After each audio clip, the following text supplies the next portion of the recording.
and then the money organization. Money is an interesting one.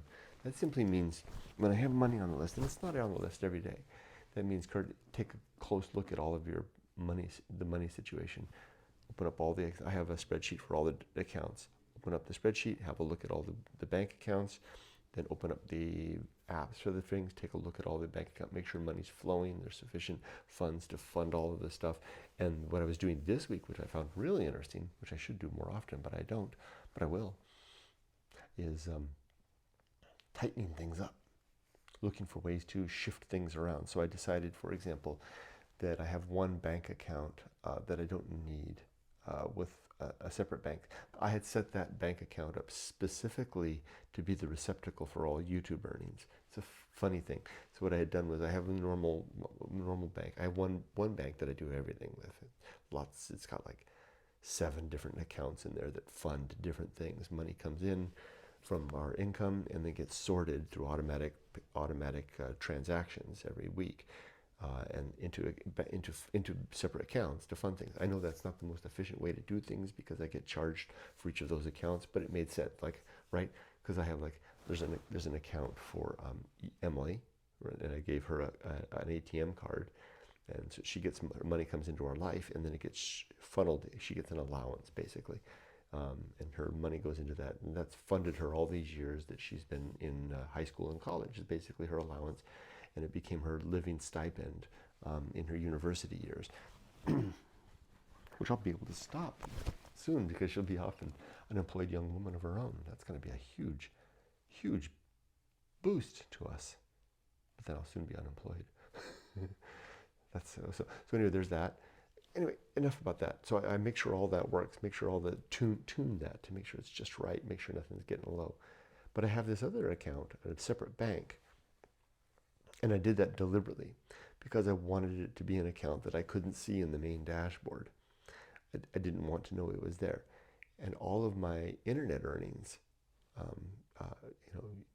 Google AdSense, Patreon, what's that other thing? Oh, Amazon. All of those things get funneled into that account. And I didn't want to see it. What I wanted was for that account to just grow and be there in reserve. I don't think I'm going to do that anymore because 2 reasons. One, we're going to need that money. As Yumiko and I go and transition to living in a fixed income, living on my pension basically, we're going to need all the help we can get, literally. I mean, it's going to be, it's a good pension, but it's, we're used to, how do I say, living better than that? We're not going to live better than that, although we'd like to live better than that.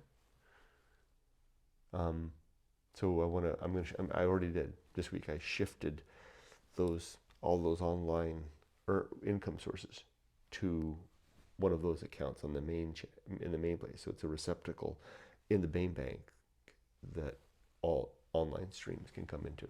That way I can keep track of it. That's the money. That's the pool that's the account that grows by virtue of our online, or you could almost say our 1099 income, right? I did the same thing when I was a driving instructor. All my 1099s incomes went into that one as well. Because that's how it used to be before I broke it off to this other bank. I had a special account over here, and that account remained there. So the other thing we do is that Emily has her account, and then Yumiko and I also have our own account. So our allowances go into that. It's a complicated process, but it works. It's worked for decades. I've had that bank's account set up like that for like 25 years, and it's worked very effectively. So I've moved that back. So I'm going to kill. I want to make sure I shifted all of the online income stuff to that one account. I'm going to let it go for a month or two to watch to make sure all the payments go into the right account, and then I'll go and I'll drain that one account, close it, and then what I'll do is a new hobby that I have, which is incredibly fun. It's like gambling, but always winning. Yumiko and Emily, well, more Yumiko. Emily's going to be on her own, right? Like I said, she'll move to Japan. She'll start her job in July. I'll keep giving her sending some money her way for a little bit, and then I'll stop that because she'll be a young woman of means, of self-support. and I'll cut that off. And then what I'll do is, hold on, where did that thought go? Come back. Oh, the thing that I'm doing is that I have this other, yet another account. Okay, it's complicated. We also have bank accounts in Japan. We have two bank accounts in Japan. One was our personal bank account that we had, and the other was the business bank account that we had before my business failed. So we still got both of those accounts. I don't know if they'll work because we haven't used them for a decade. We have all the paperwork, but we don't know what'll happen if we try to use them. So one of the first things Yumiko will do when she lands on the ground is to check if those accounts are still active. Probably what she's going to do is open accounts with the Japan Post. We have a reason for doing that. I've done some research to figure out that that's the best one if you want to be doing international transfers, because my pension will come into our bank here, and then I need to transfer it to the bank in Japan. Now, if I can, I want to find a way to have the pension deposited in our bank in Japan. I've heard that that can be done. I'm researching that. If I can't do that, then I'll have it deposited here and then transferred over as needed. So I've set up that system already. I'm using a system. I did a lot of research, and I'm using a system called a bank, basically called Wise, and it's got a great app. I call it the green card because the app is all green and the card is green, and it works. We sent that first time Emily went over on her own back to look for a job. I had all this set up, and I gave her the green ATM card. I said, "Here, take this to Japan. Use it all over the place. Go buy stuff with it. Go withdraw money from ATMs, from 7-Eleven, go to the post office and do that." She didn't do that, so I wish she had. Because what I wanted to do was I wanted to see the impact. I wanted to see how it worked, and I wanted to check how the fees were. Namely, I was looking for an ATM in Japan where she could withdraw the money without interest, and I didn't find one. I think the Japan Post might be the one. I'm hoping so. We'll see. Not interest. Fee, right? Bank fee for withdrawing money. We might not be able to get around that. So you see what I'm trying to do? Set up a system so my pension comes in, and then and then I can transfer the money using Wise, which has almost next to nothing transfer fees. It's the best way to get. It's a fantastic way to get almost parity. You know, if the yen exchange rate is 150, the fee to change it is it's like pennies to transfer it over. It's really good. It's a really good rate. And then you've got it in the Wise app. It's a bank.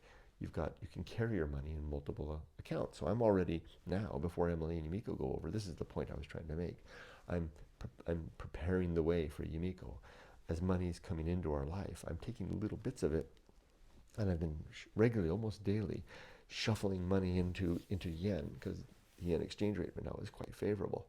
And I'm packing the bank account with yen for Yumiko's arrival. So when she gets on the ground, she'll have the green card and a nice big bank account full of yen that she can use to live off of. And then she'll get a weekly. I'll set up the weekly transfer. Bam, bam, bam. It'll just go in. And you can even set up in the Wise app, so you can set it. I want the transfer at a certain yen rate, so it waits and looks for that yen rate and hits that. I don't want to do it until the yen goes to 152, and then transfer $1,000 over.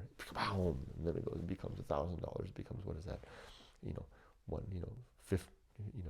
150 mon-en or something like that, or 15 mon-en, not 150. I wish. You see the whole thing. That's what this money one is about. Because I'm actively working on this every day. The other part of it is that and there's also the tax thing, and the tax is a two-parter. The tax I'm working on, literally getting ready for to pay our 2023 taxes, which I've been paying my estimated taxes all this last tax year. So it should all be paid up, but I've got to get the paperwork together and get that off to the tax accountant, and so she can do our taxes. So that's what all that is. This is how I run our life, basically. Excuse me, it's a lot of work. Boy, I really went off on a tangent there, didn't I, about how our finance life. I might make a little video about that. Hold on. Because I'm trying to add it to the Japan, Return to Japan playlist. money vid.